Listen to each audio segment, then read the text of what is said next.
یا میں نے ماحولیاتی تبدیلی پہ ناول لکھنا ہے، لیکن وہ ہو گیا چونکہ وہ آج کل کا ایک واقعہ ہے. میں نے یہ پہلے سے نہیں سوچا ہوا تھا کہ میں نے جج حضرات کو اس میں خراج تحسین پیش کرنا ہے، لیکن چونکہ ساری زندگی قانون کے مقالے لکھ کے اور عدالتوں میں دھکے کھا کے اور ایجیٹیٹ کرنے کے بعد بھی آپ کو لگتا ہے کہ اس نظام عدل و انصاف میں عدل اور انصاف کا فقدان ہے، تو پھر آپ آ جا کے مزاح اور تنقید اور خاکہ لکھنے پہ آ جاتے ہیں جو کہ ایک طرح کا پروٹیسٹ ہے. سو اس میں وہ ایک ایلیمنٹ آف ڈسینٹ بھی ہے. اور پھر ظاہر ہے کچھ کردار ایسے ہیں جن کو آپ اپنے تئیں جس حد تک آپ کر سکتے ہیں ان کو آپ لے کے آنا چاہتے ہیں، جیسے یہ شاعری، جیسے اس طرح کے کردار. میں سمجھتا ہوں کہ انگریزی کے حوالے سے یا اردو کے حوالے سے تو میرا سوال شاید نہیں بنتا کہ اتنا زبردست آپ نے اردو میں بھی لکھا، اور بالکل نہیں لگتا کہ آپ پہلی دفعہ لکھ رہے تھے. شکریہ. میں صرف یہ پوچھوں گا کہ آپ پنجابی میں کب لکھ رہے ہیں؟ یعنی پنجاب میں رہتے ہوئے بالکل پنجابی ماحول، یہ اس میں کوئی مطلب ایسی بات نہیں ہے کہ ہمارے یہاں اوورآل یعنی پاکستانی پنجاب کے اندر فکشن کی بہت کمی ہے، فکشن لکھنے کی کمی ہے. شاعری بہت زیادہ ہوئی، کلاسیکی شاعری بہت ہے، پوئٹری بہت ہے، ماڈرن پوئٹری بہت زیادہ ہے. لیکن یہ کہ ہمارے یہاں کئی مسئلے تھے جس کی وجہ سے یہاں پہ اردو پنجابی نثر جو ہے وہ نہیں. تو اگر بالفرض محال آپ اسی غروب شہر کا وقت کو پنجابی میں لکھتے تو کیا معاملے کی کوئی تبدیلی ہوتی، کوئی کردار بدل جاتے؟ جی دیکھیں، ہر زبان کی جو اپنی ایک ڈکشن ہے اور اس کا جو ایڈیم ہے وہ کہانی کے اوپر بھی اثر انداز ہوتا ہے اور کردار نگاری پہ بھی اثر انداز ہوتا ہے. جہاں تک پنجابی کا تعلق ہے، جیسے جیسے وقت گزر رہا ہے مجھے احساس زیادہ سے زیادہ اور گہرا سے گہرا ہوتا جا رہا ہے کہ جو آپ کی مادری زبان ہے اور آپ کے جو اپنے ماحول کی زبانیں ہیں اس کے اندر جو آپ کے تاثرات اور خیالات، خیال ایک اور چیز ہے کیونکہ اس میں کانسیپٹس، ٹرمینالوجی اور جاگن اور بہت چیزیں آ جاتی ہیں، لیکن خاص طور پہ تاثرات اور محسوسیات جو ہے نا وہ آپ کے دل کے قریب ہوتی ہیں زیادہ زبانیں. اب میں جب بلے شاہ پڑھتا ہوں یا میں ہیر پڑھتا ہوں یا سنتا ہوں یا ایون کنٹمپریری فکشن جو میں نے تھوڑی پڑھی ہے اس کا بالکل ایک ڈفرینٹ ریزوننس ہے. مسئلہ یہ ہے، اور وہ مسئلہ میرا ذاتی صرف مسئلہ نہیں ہے، وہ مسئلہ ہمارا ایک کلچرل فیلئر ہے، اور وہ یہ ہے کہ میری پنجابی کی ڈکشن ریلیٹیولی محدود ہے. اچھا اردو کی بھی محدود ہوگی، اور جو بہت اردو دان ہیں ان کو شاید لگتا ہو کہ یہ کیا امپوسٹر آ گیا ہے. میں نے تو آج کل کی ایک شہری زبان کی طرح کی اردو لکھی ہے، لیکن اس کی وجہ سے پھر مجھے ریڈر بھی ملا ہے 20 سے 35 سال کی عمر میں جو کہ اس سے ریلیٹ کر سکتا ہے. لیکن آپ نے دیکھا ہوگا کہ میرا ایک لگاؤ کلاسیکی اردو ادب سے ہے جس کے بے تحاشا اس میں حوالے ہیں. ہمارے ہاں چونکہ ایون پنجابی گھرانوں میں بشمول میرے جو شہر میں لوگ آ کے آباد ہوئے وہ بچوں سے کرتے تھے بات اردو یا انگریزی میں، اور آپس میں کرتے تھے پنجابی میں، جو خوش قسمتی ہے کم از کم کان میں پڑ رہی تھی. اور چاہے وہ سٹیج ڈرامہ ہے، چاہے وہ پنجابی شاعری ہے، چاہے وہ ہیر گائی جا رہی ہے، آواز تو آ رہی ہے نا. تو اب جو میرے دل میں ریزوننس تریک دا درخت کہہ کے نکلتی ہے وہ اوک ٹری سے تو نہیں آئے گی، ٹھیک ہے نا. تو اور وہ اگر اس کے جو کاسنی پھولوں کی خوشبو ہے، میں تو اس کے ساتھ پلا بڑا ہوں، چاہے میں نے 10-12 سال گزارے ہوں. تو میں لکھنا ضرور چاہوں گا، لیکن مجھے، اور شاید کسی سٹیج پہ کوئی اس سلسلے میں حرزہ سرائی کر بھی لوں، لیکن بات یہ ہے کہ میں بڑا اپنے آپ کو لمیٹڈ فیل کرتا ہوں. اس کی ایک اور بہت بڑی وجہ یہ ہے کہ پنجابی کا ادب لکھا بھی کم جا رہا تھا اور وہ چھپا ہوا نہیں آپ کو نظر آتا، یعنی کہ اخبار بھی نہیں ہے. اچھا اردو میں یہ تھا کہ چاہے میں بھی انگریزی اسکولوں میں گیا، پھر باہر پڑھنے چلا گیا، میرا سارا جو پروفیشنل کام ہے وہ انگریزی میں تھا، لیکن ساری زندگی میں اردو ادب پڑھتا رہا، چونکہ میرے گھر میں اردو ادب اور پنجابی ادب اور ہر چیز کو بڑی وقت دی گئی، تو وہ پڑھنے کی وجہ سے ایک روانی تھی. نہیں تو میں نے تو اس سے پہلے کوئی خط بھی نہیں چھاپا تھا. سو یہ کیسے لکھا گیا مجھے نہیں پتا، اور جیسا بھی لکھا گیا، لیکن یہ ہے کہ جب میں نے لکھنا شروع کیا تو میرے پاس الفاظ آتے چلے گئے. پنجابی میں پتہ نہیں ایسا ہوتا ہے یا نہیں، لیکن یہ ہے کہ میں چاہوں گا ضرور، چونکہ میں تو اس آئیڈیالوجی میں بلیو کرتا ہوں کہ ہمیں اب اس لسانی جو ڈویژن ہے اس سے آگے جانا ہے. پنجابی ہماری زبان ہے، اردو بھی ہے اور انگریزی بھی ہے، اور میرا خیال میں اگر ٹرائلنگول اپنے آپ کو کہوں ایک محدود لیول پہ، اس سے میری تمام جو دوسری زبانوں میں نثر لکھتا ہوں اس پہ ایک مثبت اثر پڑتا ہے، اور اس کا جو ٹیکسچر ہے وہ چینج ہوتا ہے. جیسے آپ افریقن لٹریچر پڑھیں جو انگریزی میں بھی لکھا گیا، تو اس میں آپ کو ایک افریقن نیریٹو فارم کی چھاپ نظر آتی ہے جو اس کی خصوصیت ہے. تو میں نے کوئی مارٹن ایمس کی طرح یا ٹامس ہارڈی کی طرح تو نہیں لکھنا، نہ میں لکھنا چاہتا ہوں نہ لکھ سکتا ہوں. ہم تو اپنی ایک ڈکشن بنا رہے ہیں جو ہندوستان میں انگریزی کی ڈکشن بن چکی ہے. ہمیں بائی دا وے ویسے فائدہ ہے اس میں. میں ابھی بات کر رہا تھا ایک دوست سے، جو بہت اعلیٰ ادب انگریزی میں ہندوستان میں نکلا ہے وہ تمام ان ہندوستانیوں نے لکھا ہے جو بنیادی طور پہ انگریزی بولنے والے لوگ ہیں. ٹھیک ہے، وکرم سیٹھ صاحب کو ہندوستانی میں یا ہندی میں یا وہ نہیں، نہ امیتابھ گھوش نہ اروندھتی رائے. تو ہمارے ہاں تو پھر بھی ایسے لوگ ہیں 80 کی دہائی میں بہت زیادہ تھے جو گلوبل لٹریچر بھی پڑھتے تھے اور ایک سے زیادہ زبان پہ ان کی قدرت تھی. تو اس کی وجہ سے آپ دیکھیں میرے خیال میں ان کا کام جو ہے نا اس کے اندر ایک اس میں فائدہ ہی ہوتا ہے. اچھا، ایک جو ہمارا بنیادی موضوع ہے کہ انگریزی فکشن سے اردو فکشن تک کا سفر، جی تو آپ نے انگریزی میں لکھا، پھر کیا خیال آیا آپ کے ذہن میں کہ اس کا خود بخشی صاحب نے کیا یا آپ کا خیال تھا کہ اس کو یہ ترجمہ جو تھا؟ جی نہیں، ترجمہ میرا یہ ارادہ تھا اور اس کی 2-3 وجوہات تھیں. میں جب بھی لکھتا ہوں میں سچی بات یہ ہے کہ میرا جو مین آڈینس ہے وہ بڑا امپورٹنٹ. آپ کس کے لیے لکھ رہے ہیں؟ میری مین آڈینس جو ہے وہ پاکستان اور ساؤتھ ایشیا. مجھے یہ لگتا ہے کہ اگر میرے پاس کوئی کہانی بتانے والی ہے تو وہ کہانی ہے جو کہ میرے تجربے کے قریب ہے. اگر اس میں کوئی یونیورسلزم یا یونیورسلٹی ہے تو اس کو بڑا آگے بھی ریڈر مل جائے گا. ٹھیک ہے، ہندوستان میں ہم اس لیے کتاب چھاپتے تھے کہ ہمارے ہاں ابھی تک پبلشنگ کی جو دنیا ہے آپ کے سامنے ہی ہے کہ وہ ابھی تک ڈیولپ اتنی نہیں ہوئی، آلدو کچھ مثبت پیش رفت کچھ چیزوں میں ہو رہی ہے.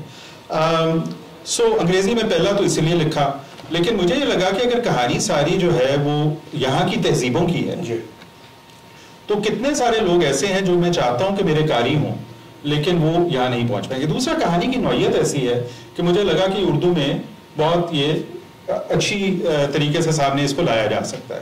تو خوش قسمتی سے ہمارے دوست ہیں مشرف فاروقی، انہوں نے عاصم بخشی صاحب سے رابطہ کروایا. یہ کووڈ کا زمانہ تھا، ہماری ایک آدھی ملاقات ہوئی اور اس کے بعد ہماری تمام جو گفت و شنید تھی وہ زوم کے تھرو ہوتی تھی. اور وہ یہ تو آپ کو پتہ ہے وہ بہت سی اور چیزیں کرتے ہیں، تو وہ انہوں نے بھی اس کتاب کو ترجمہ کرنے کی حامی اس لیے بھری کہ ان کو کتاب دلچسپ لگی.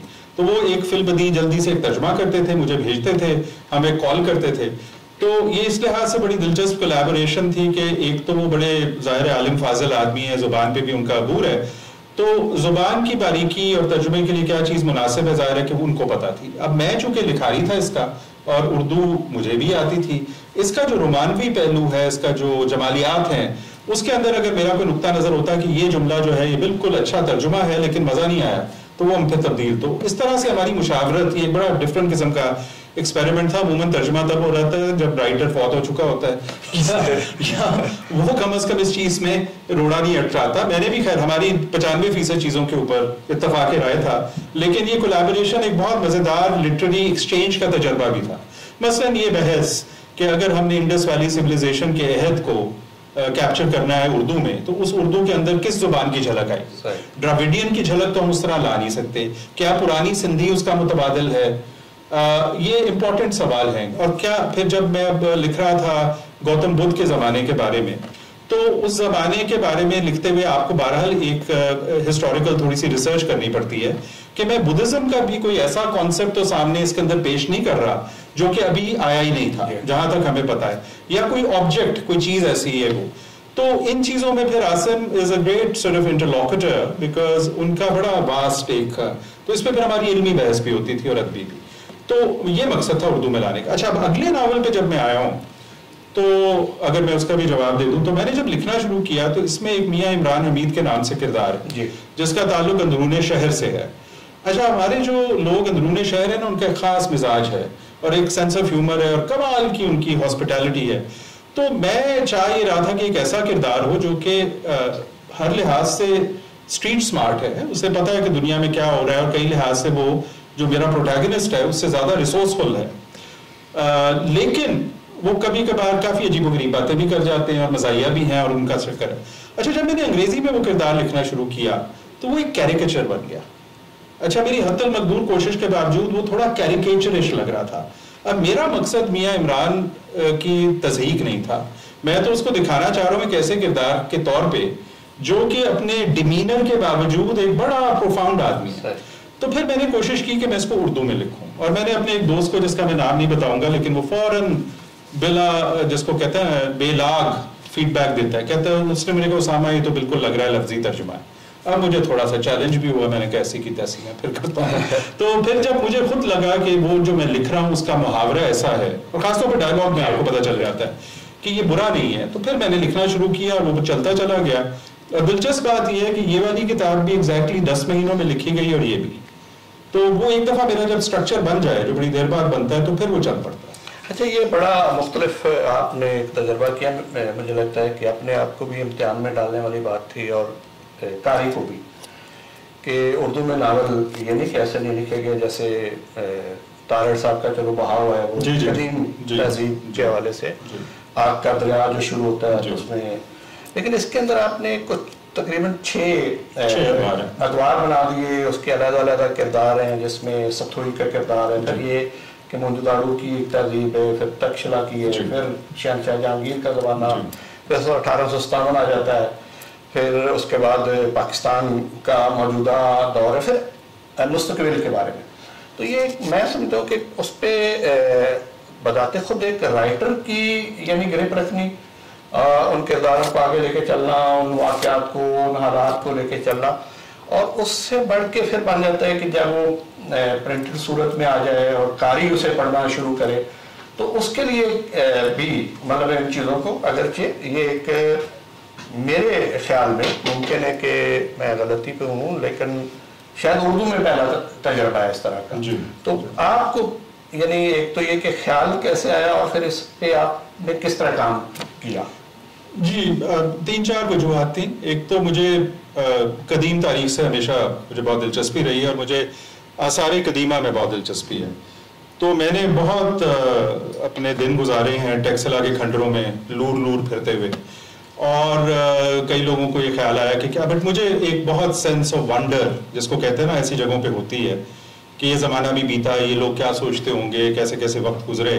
اب اگر آپ یہ سوالات جنرلی پوچھتے ہیں زندگی کے بارے میں اور ایگزسٹنس کے بارے میں, تو یہ سوال بار بار آتا ہے کہ کیا پچھلے زمانے کے لوگ اسی طرح کے مسائل ان کو درپیش تھے, کیا بنیادی انسانی مسائل, بنیادی انسانی امپیریٹیوز ایک ہی تھے, یا اس میں کوئی تبدیلی آئی ہے. سو ایک تو یہ فلسفیانہ سوال تھا.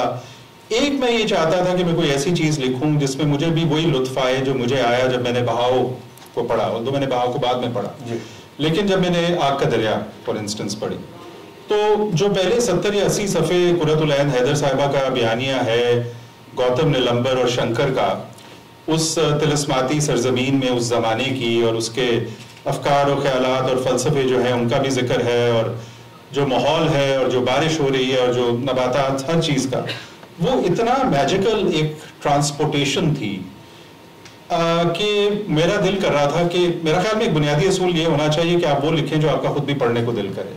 تو میں یہ دوبارہ میں سوچنا چاہتا تھا, ایک تو امیجنیٹو ایکسرسائز ہے, ظاہر ہے میں نے کچھ تحقیق بھی اس سلسلے میں کی, لیکن بہت سی چیزیں آپ کو امیجن کرنی پڑتی ہیں. تو مجھے اسپیکولیٹو فکشن میں بھی دلچسپی ہے, اس لیے آپ دیکھیں ایک فیوچر کا پیریڈ بھی اس میں ہے.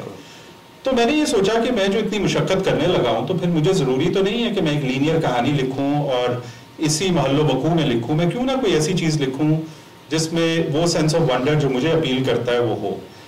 آگ کا دریا کا ڈیفینیٹلی اس میں رول ہے, لیکن وہ قدرے مختلف کتاب ہے, چونکہ وہ 3 کنٹیگوس پیریڈز ہیں اور وہ کردار اسی میں چلتے ہیں.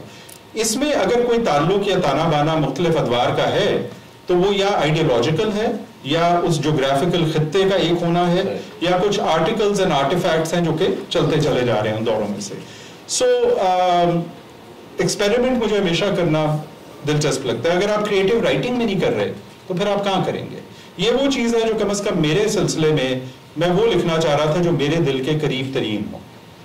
ذہن کا اس میں رول ہے, لیکن اس میں زیادہ دل کا رول ہے. اچھا, اسی طرح مطلب عام طور پہ جو فکشن رائٹر ہوتا ہے اس کا ایک خیال ہوتا ہے کہ میں کہانی بنا رہا ہوں, اس کا ایک کردار ہوگا, مرکزی کردار ہوگا. تو مجھے بظاہر یعنی غروب شہر کا وقت میں تو کچھ ایسا لگا کہ کچھ مرکزی کردار ہیں, خالد کا ہے یا لیکن دوسرے ناول میں چاند کو گل کریں تو ہم اس طرح کا کوئی کردار نہیں ہے. لیکن اس میں بعض کردار ایسے ہیں جیسے فراستہ بیگ ہے, ایک اس کا ساتھی میر ہے, پھر یہ کہ میر داستان کا جو کردار ہے جو لکھنؤ سے لاہور آ جاتا ہے اور یہاں پہ کوشش کر رہا ہے کہ انگریزوں کے خلاف ایک لوگوں کو تیار کیا جائے. لیکن دو بڑے زبردست کردار ہیں جو شاید ہو سکتا ہے کہ آپ نے ویسے ہی روا روی میں لکھ دی ہوں، لیکن مجھے بہت زبردست لگے. ایک بلا سینٹی کا کردار ہے اور ایک ہے یہ اس ناول کے اندر وہ ہے ناصر کتیا والا. سو مطلب یہ اور اس کے ساتھ آپ نے ریلیٹ کیا کہ وہ پھانسی لے رہا ہے. پہلے پڑھتے ہوئے بھی نہیں لگتا کہ جی وہ اس کو جو کتیا والا تخلص ہے یا لقب ہے وہ کس طرح پڑ گیا ہے، لیکن جب ہم پڑھتے ہیں تو پھر پتہ چلتا ہے کہ بڑی عجیب و غریب یعنی اس میں. تو یہ جو کردار ہیں مجھے لگتا ہے کہ جو بھی پڑھیں گے لوگ وہ ان کے سامنے ہمیشہ ذہن میں موجود رہیں گے.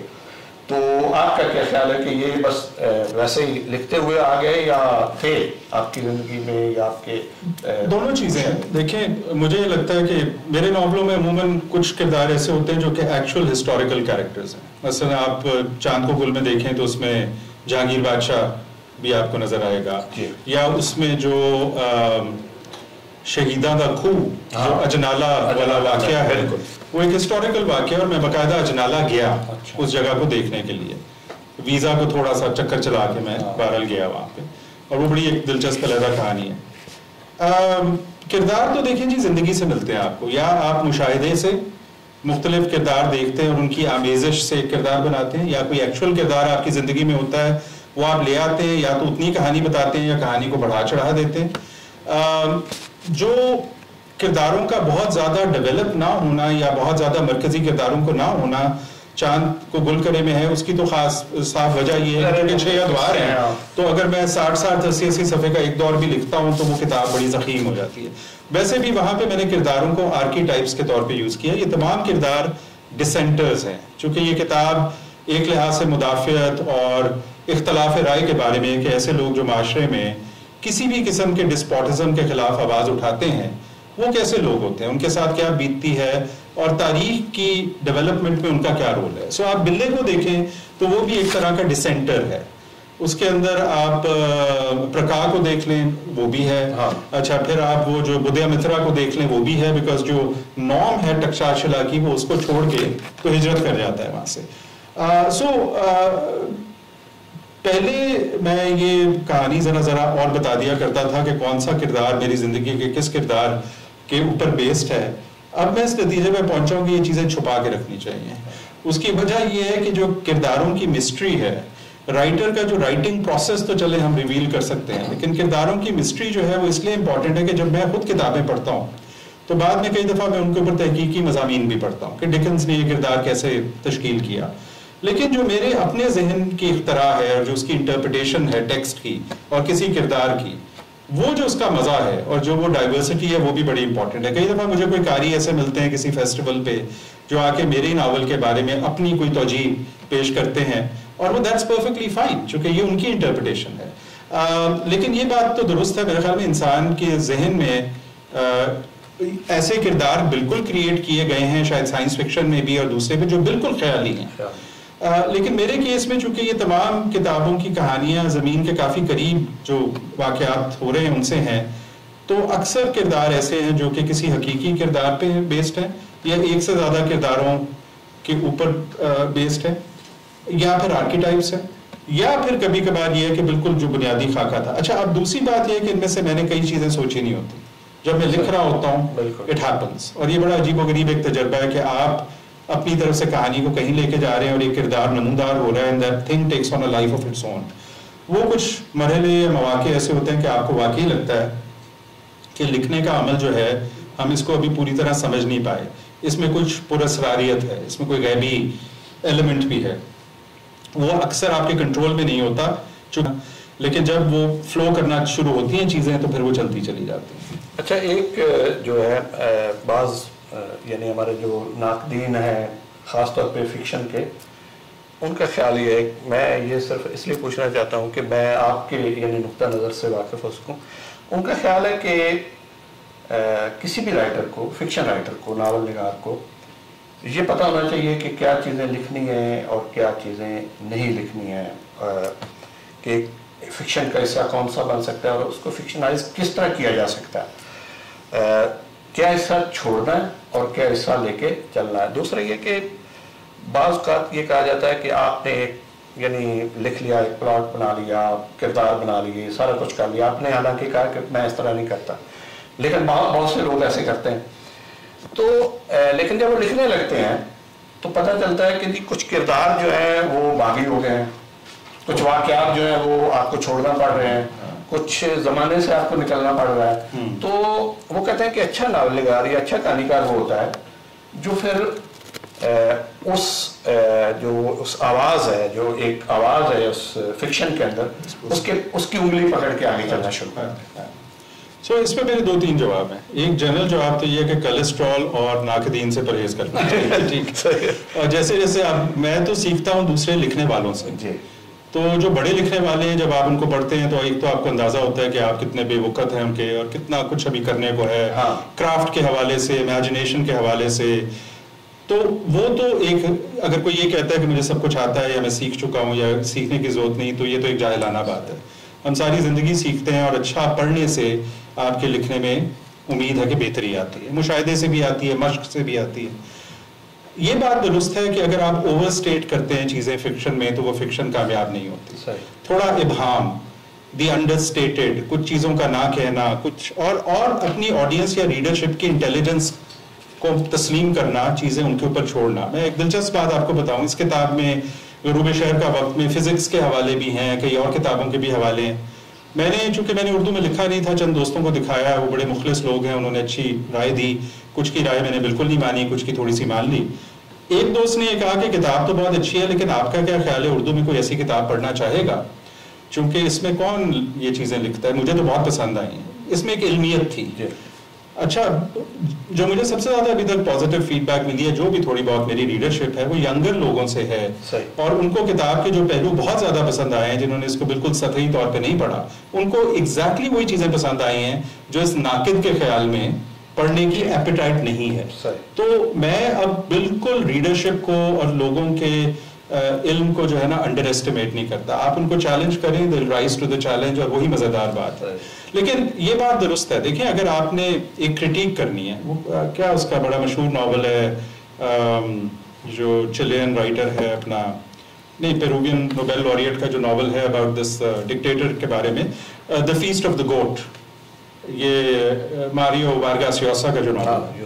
اچھا, اب اس کے اندر وہ ایک بڑا ڈراسٹک اور بلنٹ قسم کا ناول ہے about the use of brutal power, لیکن اس میں بھی آپ دیکھتے ہیں کہ وہ کچھ جگہوں پہ چیزوں کو چھوڑ دیتا ہے. ٹھیک ہے, اب ناول کا بھی بڑا فرق ہے, مضمون کا بھی فرق ہے, لیکن پیمفلٹ میں اور فکشن میں فرق ہے. صحیح, کسی مونوگراف میں اور فکشن میں فرق ہے. ٹھیک ہے نا, آپ یہاں پہ کوئی آرگومنٹ کسی کو تسلیم نہیں کروا رہے, آپ زندگی کی پیچیدہ اور مشکل اور دشوار چیزوں کے بارے میں ایک قیاس آرائی کر رہے ہیں اور ایک طرح کا ڈائلاگ کریٹ کر رہے ہیں. اور میرے خیال میں زیادہ کامیاب فکشن عموماً ایسے ہی کرتی ہے. اچھا, میرے پاس تو بس 1-2 سوال ہی رہ گئے, پھر ہم چلیں گے ہمارے جو احباب یہاں موجود ہیں ان سے. ایک تو یہ ہے کہ یہ جو آپ نے نام رکھا ہے غروب شہر کا وقت, تو کیا ایک کوئی امید, کوئی ایک امکان ہے, مثلا اس کے اندر جو ماضی کے واقعات ہیں, جو آپ کا بچپن ہے, یا مطلب ہے کہ اگر ہم فرض کریں کہ 60 سے آپ شروع کر رہے ہیں یا لیٹ 50 سے شروع کر رہے ہیں, تو اس میں میرا بچپن اتنا پرانا نہیں ہے لیکن تو کچھ باتیں ہوتی ہیں جو آپ اپنے یعنی ماضی کی اس میں بیان کرتے ہیں, تو اس میں بھی صورتحال تو کچھ مطلب کہ امید افزا نظر نہیں آتی ہے. لیکن یہ ہے کہ آپ نے تو بالکل اس کا جو عنوان رکھا ہے, تو کیا امکان ہے کہ اگلا کوئی ناول ہو جس کا عنوان ہو طروع شہر کا, کہ لاہور ابھی شاید ایک کروٹ لے رہا ہے. دیکھیں, میں بالکل رومانٹسزم جو ہے نا, میں for the sake of romanticism اس کے بھی کوئی خاص حق میں نہیں ہوں, لیکن میں سینسزم کے بھی حق میں نہیں ہوں. میرے خیال میں ناول میں امید کی کرن ہمیشہ ہونی چاہیے, فکشن میں بھی ہونی چاہیے. ٹامس ہارڈی کو پڑھنا اس لیے اتنا مشکل ہے کہ زندگی اتنی زیادہ گمبھیر ہے کہ جتنی اصل میں بھی شاید نہیں ہے وہاں پہ.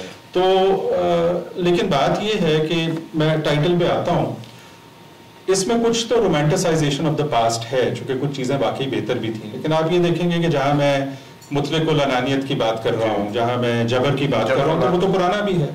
وہ تو جبر الحق سے شروع ہوتا ہے اور لبر الحق تک جاتا ہے، تو وہ تو ایک چل رہا ہے معاملہ، اور انصاف کا جو بگاڑ ہے وہ بھی نظر آتا ہے. لیکن ماحولیات تھی، سمپلر زمانہ تھا.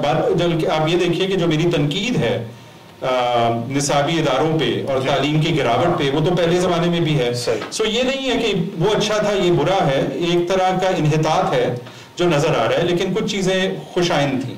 مثلا شہر اس طرح اندھا دھند نہیں پھیل رہا تھا، اس طرح سے آپ کا اسموگ کا ایشو نہیں تھا. اب یہ اس کے اندر تذکرہ ہے بائی دا وے، اب اس کو بھی 3 سال تو ہو گئے ہیں کہ دریا کی جو گزرگاہ ہے اس کے اندر آبادیاں بن رہی ہیں اور وہ گزرگاہ کی آبادیاں نظر آ رہی ہیں. اچھا اس کے اندر چاند کو گل کریں تو ہم جانے کے اندر بھی ذکر ہے کلائمیٹ چینج کا اور پانی کا اور واٹر وارز کا. تو واٹر وار اب آپ انڈس بیسن ٹریٹی، میں نہیں کہہ رہا کہ میں کوئی بہت پروفیٹک بات کر رہا ہوں، بہت سے لوگ یہ چیزیں دیکھ رہے تھے، لیکن یہ چیزیں ہیں تو غروب شہر کی نا.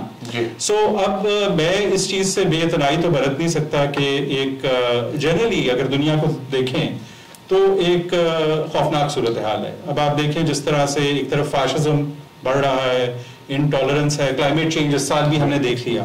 لیکن آپ اسی کتاب میں دیکھیں، بلکہ آج ہی چونکہ اس کا اب انگریزی جو اس کی شکل ہے وہ آنے والی ہے، تو اس کا میں وہ لکھ رہا تھا اندر بلرب، کہ میں نے اس میں خاص طور پہ اس بلرب کے لیے وہ کردار چنے جو اس میں امید دیتے ہیں آپ کو. ٹھیک ہے نا، چاہے وہ بچہ ہے بیچ میں جو انجینئرنگ ٹائپ چیزیں وہ جو کرتا ہے، چاہے اس میں وہ ایک بچی ہے جو ایک بڑی اچھی وکیل بن چکی ہے جس کو مروب کرنے کی کوشش کرتا ہے ایک ٹپیکل ہمارا بزرگ وکیل، چاہے اس کے اندر خالد کا اپنا تصور ہے کہ زندگی کے بارے میں، چاہے وہ جو کردار میاں عمران حمید اور اس کے دوست کا ہے کہ وہ یہ دیکھے بغیر کہ ارد گرد کیا ہو رہا ہے، وہ اچھائی کی طرف بس مائل ہیں، کرتے چلے جا رہے ہیں. ایک جنگ لڑی جا رہی ہے اس شہر میں بھی کہ ہم کچھ سب قطعے جو ہیں ان کو بچا لیں. تو وہ اسٹرگل تو ہے، لیکن اگر جو اس وقت ہمارا چیلنج ہے، چاہے وہ علمی ہے، چاہے وہ ماحولیات کا ہے، چاہے وہ انصاف کا ہے، چاہے وہ ایمپتھی کا ہے، کیونکہ دیکھیں نا ظلم کے بھی تو واقعات جس طرح سے استحصال ہو رہا ہے، جس قسم کا کرائم سامنے آ رہا ہے، اس سے ہم آنکھ نہیں پھیر سکتے. لیکن اس کا یہ مطلب نہیں ہے کہ ہم معاشرے کی تشکیل نو کے لیے کوشش نہیں کر سکتے. اچھا اب یہ مزے کی بات ہے کہ میں نے اب آپ نے کہا نا کہ میں انگریزی سے اردو میں اردو سے پھر انگریزی کی طرف چلا گیا ہوں، چونکہ جو میری کتاب اب نومبر میں آ رہی ہے، ایک تو اس کا ٹائٹل چینج ہو گیا، چونکہ وہ ٹائٹل اس لیے چینج ہوا ہے کہ اس کتاب کو میں نے اثر نو اسی کتاب کو انگریزی میں لکھا ہے، وہ ترجمہ نہیں ہے، تخلیق نو ہے. تو اس کتاب کا نام ہے Who Knows the Bounds of Desire. اب Who Knows the Bounds of Desire میں تو implicit ہے hope، اور یہ ایک طرح کا ترجمہ ہے تمنا کی وسعت کی کس کو خبر ہے، تو اس میں تو ایک ہوپ بھی ہے، حالانکہ اس میں ایک اداسی بھی ہے. سو یہ جو غروب شہر کا وقت ہے، چونکہ میرے لیے ٹائٹل چننا بڑا مشکل ہوتا ہے. یہ میرے دوست ہیں داستان گو محمود فاروقی صاحب، یہ انہوں نے تجویز کیا تھا، چونکہ میں نے دوستوں کے ساتھ مشورہ بھی کیا تھا اور مجھے بہت اچھا لگا اور پھر وہ لوگوں کو بھی پسند آیا. اور یہ جو تھا سنفنگ آؤٹ دا مون، اس میں بڑی دلچسپ بات ہے کہ میری جو ایڈیٹر تھی پینگوئن میں وہ بنگالی ہیں اور جو دوسری ایڈیٹر تھی وہ تامل ہیں، سو ان کا اردو سے اس طرح تعلق نہیں تھا. لیکن انہوں نے یہ کہا کہ جس طرح کی یہ کہانی ہے اور جو آپ کا اسلوب ہے، اس کا ٹائٹل جو ہے وہ اردو شاعری سے آنا چاہیے. جس کے بعد پھر میں نے فیض صاحب کو اس لیے دیکھا کہ چونکہ اس میں ڈسینٹ کا کانسیپٹ ہے، اور پھر آغا شاہد علی کی جو ٹرانسلیشن ہے اس سے پھر ہم نے دے کے ناٹ سنف آؤٹ دا مون، چاند کو گل کریں، اور پھر اس میں تو آسانی ہو گئی. تو یہ اس کی کہانی ہے. لیکن میرا خیال میں امید افزا باتوں کے بغیر تو میرا خیال میں لکھنا بھی بڑا مشکل ہے. ایسا ادب جو میں نے پڑھا ہے جو کہ انتہائی کرائسس میں، پرسنل کرائسس، چاہے دوستویفسکی کا ہے، چاہے کافکا کا ہے، چاہے آرویل ہے، وہ قربانی میں نہیں دینا چاہوں گا. اس اذیت سے پہنچ گزر کے اتنا وہ اچھا ادب نکلا ہے، لیکن امید کے بغیر تو کہانی آگے نہیں چلتی. تو ایک تو یعنی یہ ہو گیا کہ اس کا ترجمہ، اس کے علاوہ کوئی ہے آپ کے ذہن میں کہ کوئی نیا کام جو جی میں لکھنا چاہتا ہوں؟ اور لیکن میرا مسئلہ وہی ہے کہ میں بڑا خوش بختی سمجھتا ہوں ایسے لوگوں کی جنہوں نے 6-8 ناولز کی آؤٹ لائنیں بنائی ہوتی ہیں اور وہ لکھ رہے ہوتے ہیں. میرے ساتھ تو ان دونوں ناولوں میں بھی 6-7 سال گزرے.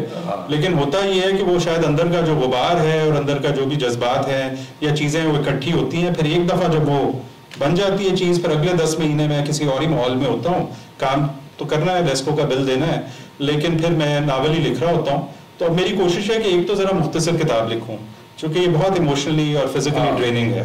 لیکن وہ کیا ہوگی اور کب ہوگی اس کا اندازہ نہیں. مختصر لکھنا مشکل ہو جاتا ہے. جو میرا خیال ہے موضوعات ایسے ہیں ویسے تو کنسائسلی لکھنا ساری زندگی عادت تو بطور وکیل کنسائسلی لکھنے کی ہے، لیکن آپ کو پتہ ہے نا کہ یہاں پہ جو وکیل ہوتے ہیں ان کو بھی 650 صفحے کی ججمنٹ پڑھنی پڑتی ہے، تو یہاں پہ کوئی چیز اختصار ہمارے معاشرے کا حصہ نہیں ہے. یہاں پہ داستان امیر حمزہ لکھی گئی ہے تو اختصار ہماری خاصیت نہیں ہے، لیکن کہانی دلچسپ ہونی چاہیے، میرا یہ ماننا ہے. مجھے نہیں پتا میری کتابیں ہیں یا نہیں، لیکن میرا خیال میں ایسے لوگ جن کا یہ خیال ہے کہ کہانی اگر غیر دلچسپ، بوجھل اور انتہائی فلسفیانہ ہے تو وہ اچھی ہے، تو میرے خیال میں غلط بات ہے. اچھا، دونوں ناولوں کے اندر جہاں سے بھی آپ شروع کرتے ہیں ایک نیا حصہ یا نیا باب یا نیا کردار، تو آپ نے یعنی اردو کلاسک کے کچھ اقتباسات دیے اور بہت زبردست، مطلب بالکل اس کے ساتھ وہ لگتا تھا کہ میچ کر رہے ہیں. تو اس کی کیا یعنی آپ کو ایک طرف تو وہ بہت زیادہ پسند ہے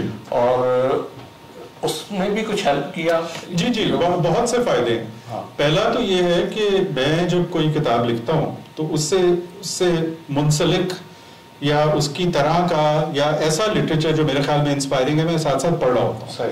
سو اس کتاب میں اور پہلوؤں کے علاوہ ایک چیز جو میں نے کرنے کی کوشش کی وہ ایک طرح کا ٹریبیوٹ تھا مجید امجد صاحب کو. اور مجید امجد صاحب کی بتحاشا نظمیں اس میں ہیں، میں نے ان کو پہلے بھی پڑھا تھا، لیکن جو بھی میرا مزاج تھا اس کو لکھتے ہوئے یا جو بھی میرا ماحول تھا اندرونی، اس میں مجید امجد صاحب کی کہانیوں کی نظموں کا میرے پہ جو امپیکٹ ہو رہا تھا میں اس کو کیپچر کرنا چاہ رہا تھا، ان کو ٹریبیوٹ بھی دینا چاہ رہا تھا. اور آئی ایم ویری شیور کہ ٹو اے سرٹن ایکسٹینٹ جب میں ان کو پڑھ رہا تھا اور باقاعدہ ریسائٹ کر رہا تھا اور اس موڈ میں آنے کی کوشش کر رہا تھا، تو اس کا اگر 1% بھی میری رائٹنگ میں آ جائے تو میرے لیے خوش قسمتی کی بات ہے. تو یہ اس کے ارد گرد جو چیزیں جو ہے نا وہ پڑھنا جو ہے وہ انتہائی اہم ہے. ایک اور کردار سوری جی بتائیے کہ جو اس میں ہے اور طیبہ خالہ کا، مطلب ایک تو بالکل اداس اور بڑی عجیب اس کی زندگی ہے، لیکن یہ کہ آپ کی اپنی یعنی زندگی میں، آپ کی رائٹنگز میں، آپ کی اور چیزوں میں شاید کافی عمل دخل ہو ان کا، اور ہمارے لیے اس لیے اچھا ہوا کہ پوری شاعری ان کی اس کتاب میں پڑھنے کو ہمیں مل گئی. جی وہ دیکھیں وہ مقصد بھی تھا، چونکہ جو بھی میرا ایک کردار کے ساتھ یا اگر کسی حقیقی زندگی کسی کردار پہ میں نے ایک افسانوی کردار بنایا ہے، اگر وہ کوئی ایسا کردار ہے جس کا آپ کی ذاتی زندگی سے تعلق بھی ہو، تو آپ ایک طرح سے خراج تحسین بھی پیش کر رہے ہیں، آپ ایک لحاظ سے ان کو یاد بھی کر رہے ہیں، اس کے اندر نوسٹیلجیا بھی ہے، اور آپ ایک لحاظ سے ان کا جو تجربہ زندگی تھا اس کو سمجھ بھی رہے ہیں اور اس کو دوسروں کے ساتھ شیئر بھی کر رہے ہیں، چونکہ آپ کو یہ لگ رہا ہے کہ اس میں کوئی ایسی چیز ہے جو کہ دوسروں تک پہنچانی چاہیے. تو جہاں تک ان کی شاعری کا تعلق ہے، چونکہ وہ ایک خاص قسم کی شاعری ہے اور وہ زیادہ تر لوگوں کو اس کا پتہ نہیں تھا خاص طبقے کے علاوہ، تو مجھے لگا کہ یہ ایک ایسی چیز ہے. لیکن سچی بات یہ ہے کہ اس شاعری کا میرے اوپر جو امپیکٹ ہو رہا تھا اور میری کہانی پہ امپیکٹ ہو رہا تھا، اصل بات وہ تھی کہ وہ چیز جو ہے وہ میں آگے لے کے جانا چاہ رہا تھا. اور میرے آئی تھنک کتابوں کے پیچھے ایک یہ ہے کہ کچھ آپ کی ذاتی زندگی کے جو المیہ ہوتے ہیں یا آپ کی ذاتی زندگی سے کچھ لوگ چلے جاتے ہیں. میرے ماموں کا انتقال ہوا 6-7 مہینے پہلے، اور وہ میرے ان کے ساتھ ایک ایسا محبت کا تعلق تھا کہ جس میں ادب کا بڑا تعلق تھا. یعنی اکثر یہ ہوتا تھا کہ کسی کتاب میں کوئی لائن میں پڑھ رہا ہوں تو مجھے پہلا خیال ان کا آتا تھا، اور ان کے ساتھ بھی ہوتا تھا، میں ان سے شیئر کرتا تھا، اور مجھے پتا تھا کہ ان کا ذوق اور ان کا جو ایک وہ ہے فطرت، اس کے وہ قریب ہے چیز. تو اب وہ نہیں رہے، لیکن وہ میرے اندر ہیں، اور ہو سکتا ہے کہ جو میں اگلی چیز لکھوں اس کے اندر وہ صلاحیت کر چکے ہیں اور وہ آئیں سامنے. اور ہوتا یہی ہے کہ ہم ان انسانی رشتوں اور ان چیزوں کے تھرو آگے چلتے ہیں. ان لوگوں کا میری زندگی میں ایک اور بھی بہت بڑا رول یہ ہے کہ بچپن سے جو میرے کان میں ادب کے بارے میں باتیں پڑھی ہیں اور جو اس سے انس پیدا ہوا وہ ان لوگوں کی وجہ سے، جو میری بڑی خوش قسمتی. سو یہ پھر چیزیں there's a lot of the personal which also goes into this. میرے کیس میں ہے، مجھے نہیں پتا کہ باقیوں کے کیس میں ایسا ہے یا نہیں، لیکن میرے کیس میں ایسا ہوتا ہے. اچھا کچھ کردار ایسے بھی ہیں جو اصل زندگی سے ہیں، جن کا ظاہر ہے میں نام اس لیے نہیں بتاؤں گا کہ وہ میرے پہ پھر حتق عزت کا دعویٰ کریں گے جس کے لیے میں، لیکن آپ دیکھیں نا معاشرے میں آپ دانتے کی جو جہنم ہے اس میں آدھے لوگ تو وہ ہیں جس کا قرضہ اس نے دینا تھا. یہ تو ہوتا ہے، یہ تو ہوتا ہے. اچھا پہلے تو میں نے ایک نظم پڑھی تھی ان کی طیبہ عبیدہ صاحبہ کی، وہ پنجابی میں تھی، تو میں اپنی بات جو ہے ان کی ایک نظم اردو کی اس پہ ختم کرتا ہوں، لیکن ہم چاہیں گے کہ کچھ دوست کچھ سوالات آپ سے کریں. یہ ان کی ایک نظم ہے جی کہ یہ آج کون سی منزل پہ لے کے آئی حیات کہ روز و شب کے چلن پر سکوت طاری ہے. یہ آج کون سی منزل پہ لے کے آئی حیات کہ روز و شب کے چلن پر سکوت طاری ہے. کچھ اس طرح سے لٹی ہے متاع وحشت جاں کہ اب وہ جذب کی لذت نہ وہ کیف جنوں، نہ بے بسی کی اذیت نہ کوئی رنج زیاں، نہ آرزوئے مداوائے درد و تشنا لبی، نہ جاں کو آج خیال تلاش چارہ گری. پر یہ کیا ہوا کہ فسون جمال ٹوٹ گیا، نہ اضطراب نہ سودا نہ خستگی باقی. مجھے یقین تھا، میرے دل کو یہ تسلی تھی کہ مرحلہ غم دل کا اعتراض ہے جب تک میرے مزاج سے آشفتگی نہ جائے گی. سو یہ آشفتگی میں سمجھتا ہوں کہ اسامہ صدیق صاحب کی زندگی میں بھی آئی ہے، اور انہوں نے بھی ایک تخلیقی جو عمل ہے اس کو اپنی زندگی کا جزء لازم بنایا اور اسے لے کے آگے چل رہے ہیں. میں چاہوں گا کہ کچھ آپ صرف دو گزارشات اگر کر لوں، چونکہ آپ کے سوال کا جزوی جواب دیا تھا میں نے، اور یہ بات ہے میں چونکہ ہم کلاسیکی ادب کی بات کر رہے تھے، پھر میں ایک شاعری کی بات بھی کرنا چاہوں گا. جو میں نے 10 مختلف داستانوں سے اس میں حوالے دیے ہیں، جس میں عرب کی داستانیں بھی ہیں، فارس کی بھی ہیں، ہندوستان کی بھی ہیں، بیتال پچیسی بھی ہے اور سب کچھ. اس کی 3-4 وجوہات ہیں. ایک تو یہ کہ میری اپنی جو نشو نما ادبی طور پہ ہوئی ہے اس میں ان داستانوں کا اور قصوں کا بڑا عمل دخل ہے. میں اس خطے کے لوگوں کی سٹوری ٹیلنگ ایبلٹی کو دنیا کی بہترین سٹوری ٹیلنگ ایبلٹی جانتا ہوں، اور اگر ہم اپنے خطے کے اتنے عظیم لکھنے والوں کی خود قدر نہیں کریں گے، آج کل ساری دنیا میں ٹولکن کی بات ہوتی ہے، JRR مارٹن کی بات ہوتی ہے، اور یہ دیکھیں آپ یہ فرضی کہانیاں ہیں، فینٹیسی ہے، کتنے اس کے ایڈیشن چھپتے ہیں، لیکن جتنا کمال کا ادب، اور میں موازنہ نہیں کر رہا چونکہ وہ بھی ہمارا ادب ہے، اب کا اوڈیسی کا مقابلہ کیسے کریں گے، سب بڑا ادب ہے لیکن ہم اس کی اس طرح قدر نہیں کرتے.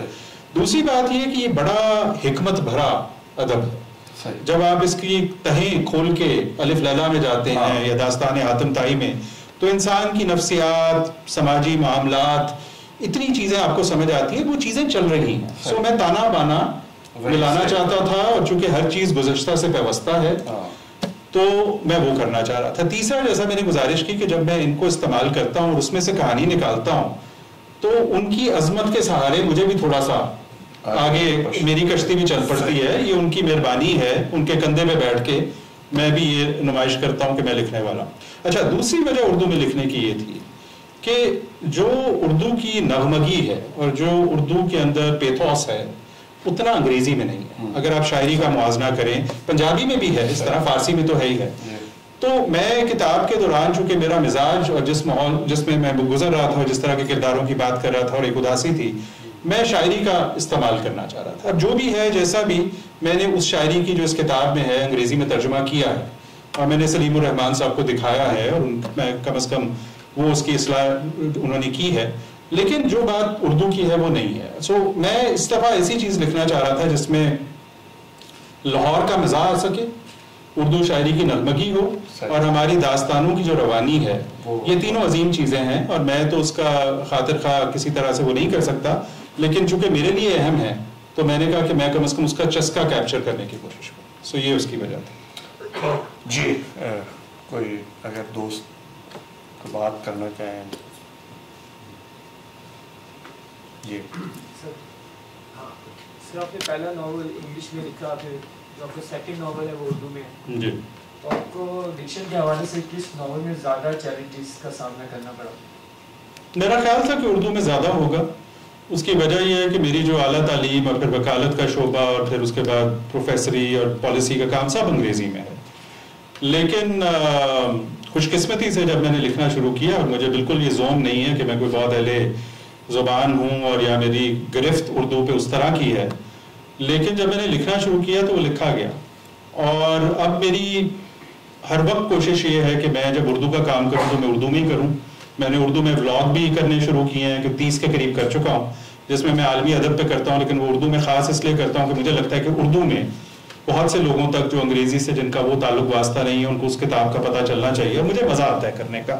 سو مجھے واقعی مسئلہ نہیں ہوا اس طرح سے. لیکن اگر مجھے تھوڑا سا سلائٹ ایڈوانٹیج ہے فوری طور پہ زبان کا، تو وہ شاید انگریزی میں ہے. ایک بات اور ہے، اس پہ بہت ڈیپینڈ کرتا ہے آپ لکھ کیا رہے. اگر آپ ایک ایسی چیز لکھ رہے ہیں جس میں خاص قسم کی تکنیکی اصطلاحات کا استعمال ہے، اور ایک خاص قسم کی چیز لکھ رہے ہیں تو شاید انگریزی کا ذخیرہ زیادہ وسیع ہے. کچھ اور طرح کی چیزیں جب آپ لکھ رہے ہیں خاص طور پہ جس میں ایموشن نوسٹیلجیا ہے تو شاید اردو کا زیادہ ہے. لیکن ایسا نہیں ہے کہ اردو کا ذخیرہ وسیع نہیں ہے. مجھے معلوم نہیں ہے, میری کم علمی ہے. اردو کا ذخیرہ انتہائی وسیع ہے اور اس کا مجھے اندازہ اس طرح ہوتا ہے, بٹ میری کم علمی ہے. طلسم ہوشربا کی ہم نے ایک والیوم چھاپی, مشرف علی فاروقی صاحب کے ساتھ ایک پروجیکٹ ہے, اللہ کرے گا آگے بھی چلے گا, باقی بھی چھاپیں گے. تو مشرف نے مجھے یہ بتایا کہ پہلے ہی جو والیوم ہے اس میں ایک اندازے کے مطابق 10,000 الفاظ ہیں. جب آپ طلسم ہوشربا پڑھتے ہیں تو آپ کو ایسی ایسی چیزوں کے بارے میں اور آبجیکٹس کے بارے میں خاص اصطلاحات ملتی ہیں جو میرے علم میں نہیں تھی. میں سلیم الرحمان صاحب کے ترجمے پڑھتا ہوں تو مجھے کئی اصطلاحات ملتی ہیں جو مجھے نہیں پتا تھی. ٹھیک ہے, جو ان کا وہ ذخیرہ ہے. شمس الرحمان فاروقی صاحب کا کئی جانتے سر آسماں کے پہلے 50 صفحے پڑھ لیے تو آپ کو اندازہ ہو جاتا ہے کہ کتنی وسعت ہے اس زبان میں. تو وہ میں تو طالب علم ہوں, وہ سلسلہ جاری ہے, اردو ادب بہرحال میں پڑھتا رہتا ہوں. لیکن شکر یہ ہے کہ مجھے کافی لوگوں کی بنسبت کوئی خاص انہیبیشن یا لمیٹیشن نظر نہیں آتی اردو میں لکھتے ہوئے فی الحال. اب تو یہ چونکہ لکھا گیا ہے تو مجھے امید ہے کہ اگلی دفعہ اور بھی ذرا آسانی ہوگی.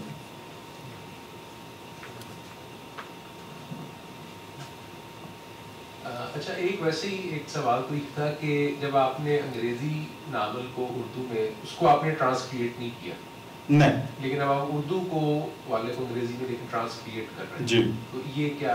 ہاں نہیں, اچھا سوال ہے. تو کھلا تضاد ایک کہ اٹس کہ عادت جو ہے بائی ٹریننگ پروفیشنلی ایکیڈیمک رائٹنگ کی ہے, تو میرے لیے تو یہ سوچنا ہی بہت مشکل ہے کہ اب ایک نیریٹو سٹائل بڑی مشکل سے سیکھا ہے.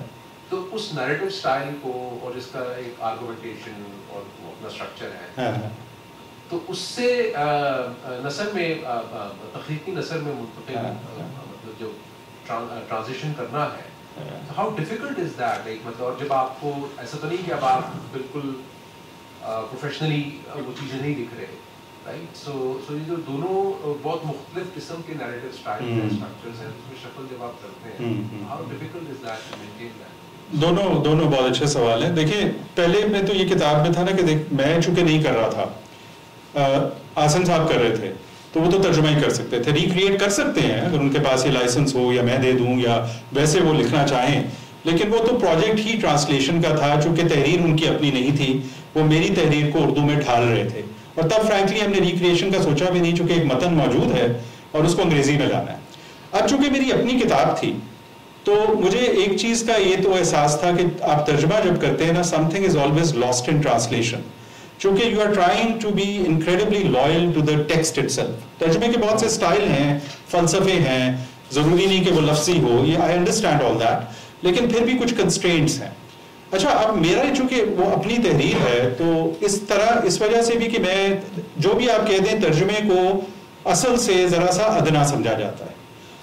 میں نے چونکہ کتاب خود لکھی ہے اور میں چونکہ انگریزی میں لکھ سکتا ہوں تو مجھے لگا کہ میں اس کو انگریزی میں اثر نو اس کے ایڈیم میں سوچ کے کیوں نہ لکھوں, اور اگر مجھے کوئی تبدیلی کرنی ہے, کوئی چیز نکالنی ہے یا ڈالنی ہے, تو وہ بھی میرے پاس لائسنس ہے. تو ضروری نہیں کہ کتاب 100% وہی ہو سکتا ہے 90% وہ ہو, اور ایسا ہے بھی. اس کا پروسیس لیکن مجھے نہیں پتا تھا کہ کیا ہوگا. سو پروسیس میں نے یہ کیا کہ میں نے ایک انتہائی رف پہلے ترجمہ کیا, پھر میں نے اس ترجمے کو لیا اور کتاب کو علیحدہ رکھ دیا, اور میں نے اب اپنی میموری سے جو میں نے کتاب لکھی تھی اس کے اندر فل ان دا بلینکس کیے. پھر میں نے ایک تیسری ورژن تیار کی جس کے اندر اب میں بالکل ایڈیم کو سامنے دیکھ کے یہ لکھ رہا ہوں کہ یہ پیرا کیسا ہے, اس کا فلو کیسا ہے, کہانی میں جھول تو نہیں ہے, اگر اس میں کچھ نکالنا پڑتا ہے تو نکال دیا. سو اب وہ اصل سے 3 ڈگریز آف سیپریشن پہ ہے. پھر اب 4تھی ڈگری آف سیپریشن ہے, ایک 4تھی ورژن تیار ہوئی. I don't know whether I will be able to do this again because it's very exhausting. 4تھی ڈگری آف سیپریشن وہ ہے جہاں آپ بالکل زبان کی جمالیات اور نوک پلک کو درست کرتے ہوئے کتاب کو دیکھ رہے ہیں کہ اس کی اوور آل میوزیکلٹی یا فلو کیا ہے. اب اگر میں ان دونوں کا موازنہ کروں اور کوئی لائن بائی لائن اس کو دیکھنا شروع کرے گا, کئی جگہ وہ ملے گا, کئی جگہ نہیں ملے گا. لیکن میں نے دیکھا کہ اس چیز کی پہلے ایک پریسیڈنس بھی ہے, چونکہ قرۃ العین حیدر صاحبہ نے بھی آگ کا دریا کا جو کیا, انہوں نے اس کو ریکریشن کا. مرر آف بیوٹی جو شمس الرحمان فاروقی صاحب نے کیا, انہوں نے بھی اس کو ٹرانسلیشن نہیں کہا. پھر سلیم صاحب نے بھی مجھے خاص یہ کہا کہ تم اس کو ریکریٹ کرو. تو یہ چکر ہے. اگر میں کسی کی کتاب کو انگریزی میں ڈال رہا ہوں تو شاید اس کو ترجمہ ہی کہوں, اب یہ کسی ترجمے سے کس حد تک مختلف ہوگا آئی ڈونٹ نو, یہ تو کوئی شاید ایکسٹرنل ہی بات یہ بتا سکے گا. اچھا مجھے دوسرے سوال پہ میں آتا ہوں. میں اب بھی کافی لیگل رائٹنگ کرتا ہوں, کانٹریکٹ تو اتنے نہیں بناتا لیکن باقاعدہ قانون لکھتا ہوں اور پالیسیز لکھتا ہوں, اور اس کا بالکل ایک ڈفرینٹ پیراڈائم ہے. مجھے یہ بڑا خطرہ لگتا تھا ہمیشہ سے کہ میں لکھ ناول رہا ہوں اور لگے گا کہ جیسے میں کوئی قانونی بریف لکھ رہا ہوں, ٹھیک ہے, وہ تو بڑی بورنگ ہو جائے گی چونکہ لیکن سم ہاؤ ہوا نہیں. It turns out کہ my mind has always been operating at two very different levels. میں ایک طرف ریسرچ ٹائپ ذہن میرا ہے, فٹ نوٹ کہاں دینا ہے, آرگومنٹ کیسے فارم کرنی ہے, پہلی 2 کتابیں بھی قانونی تھیں, اور میں لکھتا ہوں. جب ابھی پرسوں ہی میں نے کوئی اگریمنٹ لکھا ہے تو بالکل ڈفرینٹ ایک چیز ہے. ہر جگہ آپ یہ سوچ رہے ہیں کہ میرے ساتھ دھوکہ کہاں ہوگا اور عدالت جائیں گے تو کیا ہوگا, very different set of skills. لیکن فکشن میں نے سم ہاؤ سب کانشیسلی یہ سیکھ لیا کہ میں نے اپنے دماغ کو ان چیزوں سے آزاد کرنا ہے. میں نے کہانی کو اور زبان کی خوبصورتی کو اور اس کی جو ریزوننس ہے اور کان میں لفظ کیسے پڑتا ہے اور استعارہ کیا استعمال کرنا ہے اور امیجری کیا کریٹ ہو رہی ہے, یہ پرائم چیزیں ہیں اور یہ میں نے لے کے آگے چلنی ہیں. سم ہاؤ ان پیرالل یہ ہو رہا ہے. میرے پاس کوئی خاص اس کا جواب نہیں ہے کہ میں کر پایا ہوں یا نہیں, لیکن وہ یہ دونوں پیرالل چیزیں ایگزسٹ کر رہی ہیں. میں حالانکہ ابھی بھی وہ دوسرا کام کر رہا ہوں, لیکن فکشن پہ it's almost as if I put on very different set of glasses. جی great session Osama Siddique as always. 2 چیزیں, ایک جو ارحان پامک کی کتاب ہے مائی نیم از ریڈ, تو وہ ٹرکش تھی اور پھر اس کی ٹرانسلیشن انگلش میں ہوئی, تو جو نوبل پرائز ملا تھا وہ ٹرکش والی کو ملا تھا یا ٹرانسلیشن کو؟ نہیں, نوبل پرائز میں وہ میرا خیال میں اس طرح زبان کو نہیں دیکھتے, وہ آپ کے باڈی آف ورک کو دیکھتے ہیں. ظاہر ہے اس میں انہوں نے ریویوز جب دیکھے تو ترکی میں جنہوں نے پڑھا تھا انہوں نے بھی کیے, لیکن زیادہ تر تو لوگ ٹرانسلیشن میں ہی پڑھتے ہیں, چاہے فرینچ ہو یا وہ ہو. سو اس میں اس طرح وہ یہ ڈسٹنکشن نہیں کرتے کہ اس کے ترجمے کو ہم نے دیا, وہ تو ان کی آؤٹ پٹ کو دیتے ہیں جو کہ اوریجنل ٹرکش میں ہے, جو آئی بلیو ابراہیم کدارے کی البینین میں ہے, جو ہوزے ساراماگو کی پرتگالی میں ہے. تو ساری دنیا کے نوبل laureates کو ان کی اپنی زبان میں اس ادب کو لکھنے پہ ملا. مارکیز کی اسپینش میں ہے. دوسرا آپ نے کہا کہ شہر جو ہیں ان کے عروج و زوال ہوتے ہیں, مگر کچھ شہروں کو کہتے ہیں اٹرنل ہے, جیسے Rome is eternal. What do you say? نہیں, وہ روم کو اٹرنل سٹی ظاہر ہے وہ ایک اس کی بڑی تاریخ ہے اور رومن ایمپائر میں اس کی ایک اہمیت ہے, اور زوال تو ہر کسی کو آنا ہے. میرا مطلب ہے کہ ہمیں کیا پتا ہے کہ ہیومن سویلائزیشن کتنی دیر آگے چلے گی. ویسے بھی اگر آپ روم کی گلیوں کی صفائی کی صورتحال دیکھیں تو اٹرنل سٹی نہیں لگتی, لیکن ہے کہ خوبصورت بہت ہے, اور اس طرح کے دنیا کے بہت سے بڑے شہر ہیں. لیکن دیکھیں نا آپ, مجھے اب اتفاق ہوا, اب ذرا ٹائم سپین چینج کرتے ہیں کہ میں اتفاق ہوا عراق جانے کا, تو I went to the great ruins of the city of Uruk, جہاں پہ کہتے ہیں کہ میسوپوٹیمین کونیفارم رائٹنگ انوینٹ ہوئی تھی. تو وہاں ٹیلے ہیں اور ایک صحرا ہے جس میں 50 ڈگری سینٹی گریڈ ٹیمپریچر ہے, اور وہ کونیفارم ٹیبلٹس کے ٹکڑے ہیں جو کہ زمین پہ پڑے ہوئے ہیں. That's all that remains. And Babylon چلے جائیں, یہی ہے. الٹیمیٹلی تو ہر شہر اور ہر سویلائزیشن کی ایک عمر ہے, اور انسانی تہذیب کی اپنی عمر کیا ہے, 8-9 ہزار سال ہے. اب وہ ترکی کے اندر کچھ انہوں نے مزید ڈگنگز کر رہے ہیں جس سے تھوڑی سی اور پیچھے چلی جائے گی. سو ہر شہر کو زوال ہے, ہر شہر کو زوال ہے. انسان کائنات کو زوال ہے. اب تک کی جو فزکس کی اسٹیبلش تھیریز ہیں اس کے مطابق یہ سب کچھ ایک سٹیج پہ جب آپ کی گیلیکسیز پروپیل کرتے کرتے ختم ہو جائیں گے اور جمود آ جائے گا, اور جب ہر چیز ٹھنڈی ہو جائے گی تو وہ بھی تو اینڈ ہی ہے. صرف ٹائم سکیل کا ڈفرنس ہے. اس میں غروب شہر کا وقت میں ایک اور کانسیپٹ جو مجھے, میں ہرگز یہ کلیم نہیں کرتا کہ مجھے سمجھ آتا ہے, چونکہ میری تمام تر کوشش کے باوجود جو فزسسٹ کا دماغ ہے اس چیز کے بارے میں میرا وہ نہیں ہے. اس میں وقت کے کانسیپٹ کے اوپر میں ہمیشہ سے فیسینیٹڈ ہوں. وہ چاند کو گل میں بھی ہے, اور اس میں باقاعدہ کتاب کے بیچ میں اچانک ایک حصہ آتا ہے جس کا نام ہی وقت ہے, جس میں 4 چیپٹرز ہیں. اور میرے لیے ایک فیسینیٹنگ بات ہے کہ چاہے شاعری ہے, چاہے فلسفہ ہے, چاہے داستان ہے, اور چاہے فزکس ہے, وقت کے تصور میں نے تھوڑی بہت پاپولر فزکس کی کتابوں میں اب پڑھا ہے, جتنے کنونشنل نوشنز ہیں about the concept of time وہ سب غلط ثابت ہو چکے ہیں. سو ہم تو اس انigmatic ایگزسٹنس میں رہتے ہیں, تو ہماری تو وقت ہی کوئی نہیں, تو غروب شہر ہی. سر آپ نے اسٹارٹ میں کہا میں ٹرائی لنگوئر ہوں, so do you have a plan to or do you intend to write in Punjabi in future as well? اللہ کرے مجھے یہ توفیق ہو اور میں اس قابل ہوں کہ میں لکھ پاواں. میری ایڈی پنجابی چنگی نہیں ہے گی, ਸੁਣਨ ਦੇ ਹੱਦ ਤੱਕ ਤੇ ਕੁਝ ਛੋਟੀ ਮੋਟੀ ਬੋਲਣ ਦੇ ਹੱਦ ਤੱਕ ਜਾਂ ਸਰਵੇ ਕਰਨ ਤੱਕ ਠੀਕ ਹੈ, ਮੈਨੂੰ ਹੋਰ ਪੰਜਾਬੀ ਪੜ੍ਹਨ ਦੀ ਜ਼ਰੂਰਤ ਹੈ। ਤੇ ਮੈਂ ਅੱਜ ਕੱਲ੍ਹ ਦੇ ਜ਼ਮਾਨੇ ਦੀ ਜਦੀਦ ਪੰਜਾਬੀ ਸ਼ਾਇਰੀ ਤੇ ਜਿਹੜੇ ਅਫਸਾਨੇ ਨੇ ਨਾ ਹੋਰ ਮੈਨੂੰ ਪੜ੍ਹਨੇ ਪੈਣਗੇ। ਮੈਂ 2-4 ਕਿਤਾਬਾਂ ਪੜ੍ਹੀਆਂ ਨੇ, ਜ਼ਿਆਦਾ ਮੈਂ ਥੋੜ੍ਹਾ ਬਹੁਤ ਕਲਾਸਿਕੀ ਪੰਜਾਬੀ ਦੀ ਸ਼ਾਇਰੀ ਪੜ੍ਹੀ ਹੈ। ਉਹ ਵੀ ਜਦੋਂ ਤੁਸੀਂ ਬਾਬਾ ਗੁਲਾਮ ਫਰੀਦ ਦੀ ਪੜ੍ਹੋ ਤੇ ਬੜੀ ਔਖੀ ਤੇ ਪੁਰਾਣੀ ਸ਼ਾਇਰੀ ਹੈਗੀ ਹੈ, ਠੀਕ ਹੈ ਨਾ। ਸ਼ਾਹ ਹੁਸੈਨ ਤੇ ਬੁੱਲੇ ਸ਼ਾਹ ਫਿਰ ਵੀ ਕੁਝ ਸਮਝ ਆ ਜਾਂਦਾ ਹੈ, ਲੇਕਿਨ ਕੋਸ਼ਿਸ਼ ਤੇ ਹੈ ਜੇ ਮੈਂ ਕੁਝ ਲਿਖ ਪਾਵਾਂ। ਅੱਛਾ, ਦੂਜਾ ਬਹੁਤ ਬੜਾ ਮਸਲਾ ਹੈਗਾ, ਤੁਹਾਨੂੰ ਇਹ ਪਤਾ ਕਿ ਕਿਤਾਬਾਂ ਲਿਖਣ 'ਚ ਕੋਈ ਪੈਸੇ ਪੂਸੇ ਤਾਂ ਕੋਈ ਨਹੀਂ, ਨਾ ਹੋਣੇ ਨੇ ਅੱਗੇ ਵੀ, ਠੀਕ ਹੈ। ਚਲੋ ਮੈਂ ਤਾਂ ਉਸ ਮਕਸਦ ਲਈ ਲਿਖਦਾ ਵੀ ਨਹੀਂ, ਲੇਕਿਨ ਇਹ ਗਲਤ ਗੱਲ ਹੈਗੀ ਹੈ। ਸਾਨੂੰ ਇਸ ਮੁਲਕ 'ਚ ਜਿਹਦੇ 'ਚ 25 ਕਰੋੜ ਲੋਕੀ ਰਹਿੰਦੇ ਨੇ, 1000 ਅੰਗਰੇਜ਼ੀ ਦੀ ਕਿਤਾਬ ਵੇਚਣ ਲਈ ਪਾਪੜ ਬੇਲਣੇ ਪੈਂਦੇ ਨੇ ਤੇ 500 ਉਰਦੂ ਦੀ, ਤੇ ਹੁਣ 250 ਪੰਜਾਬੀ ਦੀ ਜਿਹੜੀ ਹੈ ਨਾ, ਤੇ ਤੁਹਾਡਾ ਪੂਰਾ ਸਾਲ ਲੱਗ ਜਾਂਦਾ ਹੈ ਤੇ ਤੁਹਾਡੇ ਜਿਹੜੇ ਨੇ ਨਾ ਕੁੱਤੇ ਫੇਲ ਹੋ ਜਾਂਦੇ ਨੇ ਲਿਖਦੇ।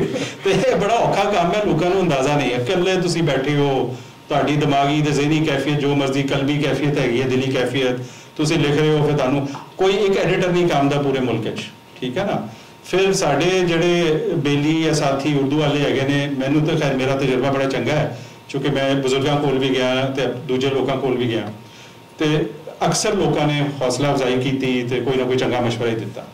ਲੇਕਿਨ ਤੁਸੀਂ ਵੈਸੇ ਲਿਖਣ ਵਾਲਿਆਂ ਦੇ ਹਲਕੇ ਜਾਓ ਤੇ ਜ਼ਿਆਦਾਤਰ ਲੋਕੀ ਇੱਕ ਦੂਜੇ ਦੇ ਪੈਰੀ ਨੇ, ਤੇ ਮੇਰੀ ਕੋਸ਼ਿਸ਼ ਹੁੰਦੀ ਹੈ ਕਿ ਮੈਂ ਹਲਕਿਆਂ ਕੋਲੋਂ ਦੂਰ ਹੀ ਰਵਾਂ, ਨਹੀਂ ਤੇ ਅਦਬ ਨਾਲ ਮੇਰਾ ਸ਼ਗਫ ਮੁੱਕ ਜਾਏਗਾ।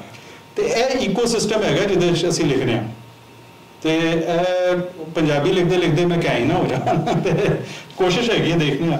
ਹਾਲੇ ਤੇ ਫਿਲਹਾਲ ਇਰਾਦਾ ਹੈ ਕਿ ਅੰਗਰੇਜ਼ੀ ਵਾਲੀ ਆ ਜਾਏ ਨਵੰਬਰ ਵਿੱਚ, ਉਹਦੇ ਬਾਅਦ ਅਗਲੀ ਕਿਤਾਬ ਦਾ ਸੋਚਣਾ ਕਿ ਲਿਖਣਾ ਕੀ ਹੈਗਾ। ਹੁਣ ਮੈਂ ਸੋਚ ਰਿਹਾ ਸੀ ਕਿ ਮੇਰੀ ਜ਼ਿੰਦਗੀ ਦੇ ਕੋਈ 10-12 ਸਾਲ ਮੁਲਕੋਂ ਬਾਹਰ ਵੀ ਗੁਜ਼ਰੇ ਨੇ, ਤੇ ਮੈਨੂੰ ਸਫ਼ਰਨਾਮੇ ਪੜ੍ਹਨ ਦਾ ਵੀ ਬਹੁਤ ਸ਼ੌਕ ਹੈ। ਮੈਂ ਇਹ ਨਹੀਂ ਕਹਿ ਰਿਹਾ ਕਿ ਮੈਂ ਸਫ਼ਰਨਾਮਾ ਲਿਖਾਂਗਾ, ਲੇਕਿਨ ਮੇਰਾ ਖਿਆਲ ਵਿੱਚ ਅਸੀਂ ਆਪਣੇ ਆਪ ਨੂੰ ਤਾਂ ਵੇਖ ਹੀ ਰਹੇ ਹਾਂ ਤੇ ਲਿਖਣਾ ਜ਼ਰੂਰੀ ਹੈ।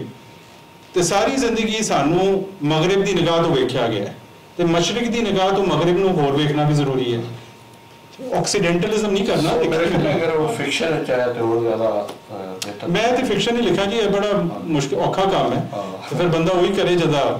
ਵੈਸੇ ਇੱਕ ਹੋਰ ਵੀ ਹੈ ਕਿ ਇਸ ਵਕਤ ਜਿਹੜਾ ਫਿਕਸ਼ਨ ਸਭ ਤੋਂ ਜ਼ਿਆਦਾ ਅਵਾਰਡ ਮਿਲ ਰਿਹਾ ਪੰਜਾਬੀ ਚ, ਮੈਂ ਸੁਣਿਆ $25,000 ਦਾ। ਮੈਨੂੰ ਬੜੀ ਖੁਸ਼ੀ ਹੈ ਉਹਦੇ ਬਾਰੇ ਸੁਣ ਕੇ, ਲੇਕਿਨ ਉਹਦੇ ਤੇ ਹੱਕ ਬਣਦਾ ਉਹਨਾਂ ਲੋਕਾਂ ਦਾ ਜਿਨ੍ਹਾਂ ਨੇ ਆਪਣੀ ਸਾਰੀ ਜ਼ਿੰਦਗੀ ਪੰਜਾਬੀ ਅਦਬ ਨੂੰ ਜ਼ਿੰਦਾ ਰੱਖਣ ਵਿੱਚ ਲਾਈ ਹੈ। ਉਹ ਉਹਨਾਂ ਨੂੰ ਲੱਭਣਾ ਚਾਹੀਦਾ। ਮੇਰੇ ਜੈਸੇ ਜਿਹੜੇ ਨੌਵਾਰਦ, ਨੌਦੌਲਤੀਏ ਤੇ ਅਪਸਟਾਰਟ ਹੈਗੇ ਨੇ ਨਾ, ਸਾਨੂੰ ਦੂਰ ਹੀ ਰੱਖੋ ਅਵਾਰਡ ਤੋਂ। ਅਸੀਂ ਇਹ ਥੋੜੀ ਬਹੁਤ